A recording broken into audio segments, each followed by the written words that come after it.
Welcome back, everyone. We are having so much, deep discussion with Samanvi on every aspect of high school, from AP subjects, from her, thought process on the GPA, what should and how should be or volunteering be.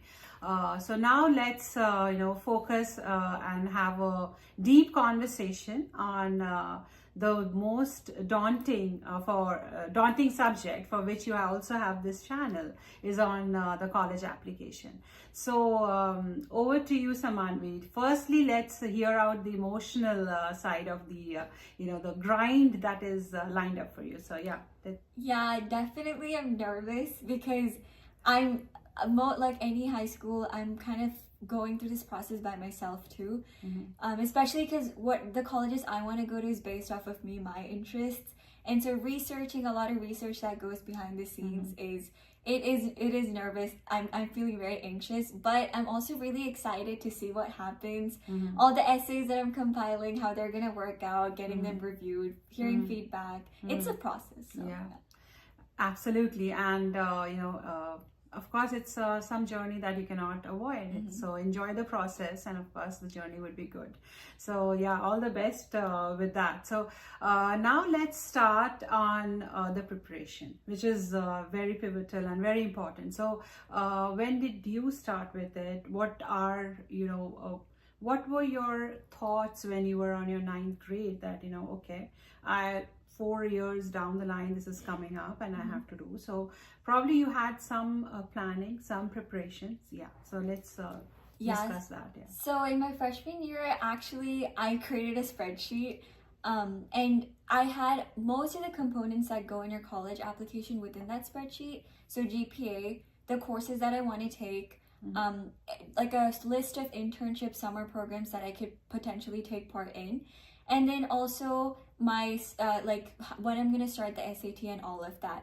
So I think for me throughout high school, each year I kind of focused on a singular thing. Freshman year was all about getting my clubs right. So after in your sophomore year, you're probably gonna get the hang of it and continue your journey within those clubs and grow, maybe leadership, competitions and all of that.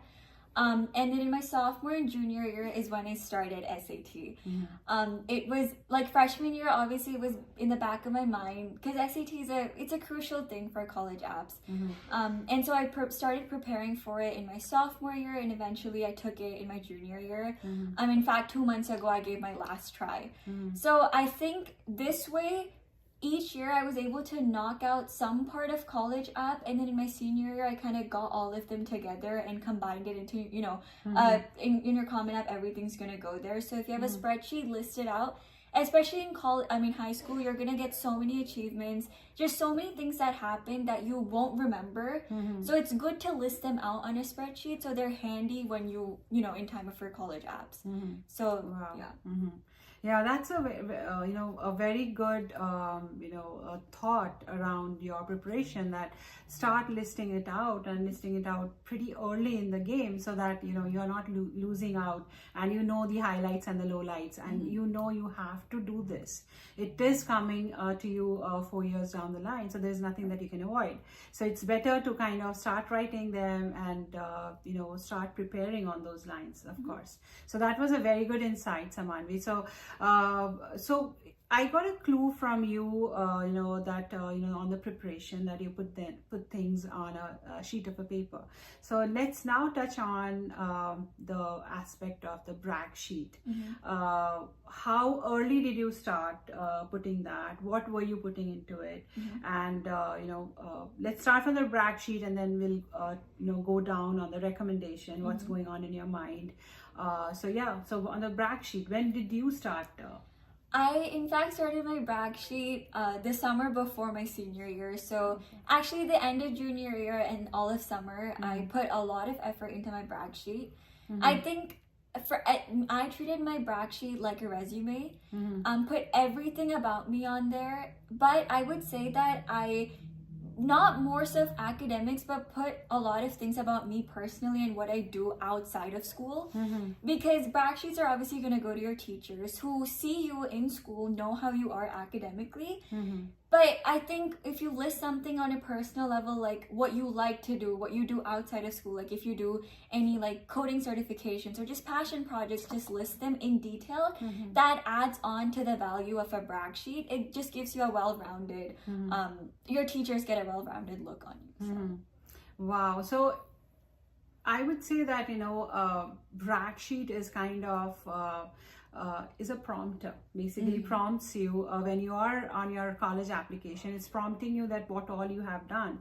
So it's a prompter to you, but it also works a mile for you for the recommender, because the people who are going to write recommendation for you might not know what you're doing inside school and outside school, but you putting out your manifestation on a sheet of a paper, that person is knowing you in and out and is able to kind of formulate your recommendation. Right. So that's a very it's a gold mine of information that Samanvi has just thrown us out, that try to write as much as you can, because it's not going to help only you, but it's also going to help your recommender to recommend things about you, because he or she might not know too much details about you, but you throwing out those information is very helpful. So be very detailed on your brag sheet. So thank you so much, Samanvi. That was a really good insight. Now we have seen the brag sheet aspect of the college application. So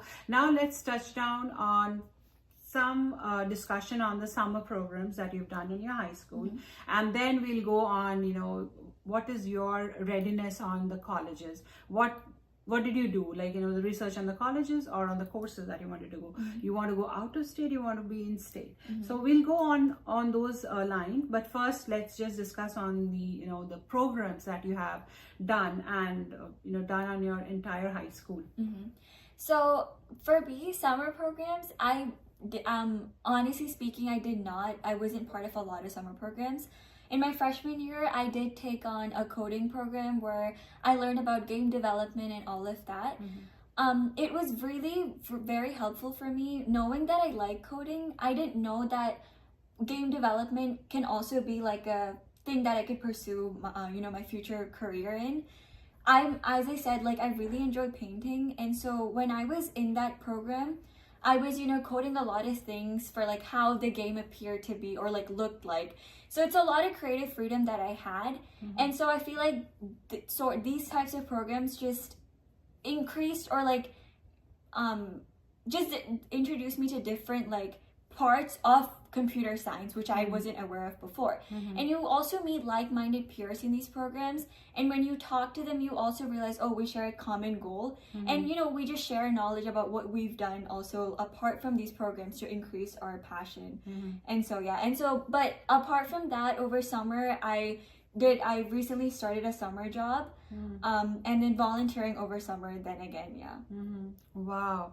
So that is impeccable again, Samanvi. So I guess all the programs that you did, it just not was something that the drive was just not to do it, but it also crafted you as a person, because we know that the next 4 years is outside home, meeting a lot of people, building up connections. So you already had that dry run done on your 4 years, and you got the hang of it, the experience of it. So that's extraordinary. So thank you so much for that insight. So on the researching, let's now touch on that. What is your thoughts going on while we talk about for different colleges that you want to apply through. So what is that, the homework that you've done on the research on our colleges? So I know that I want to go in state.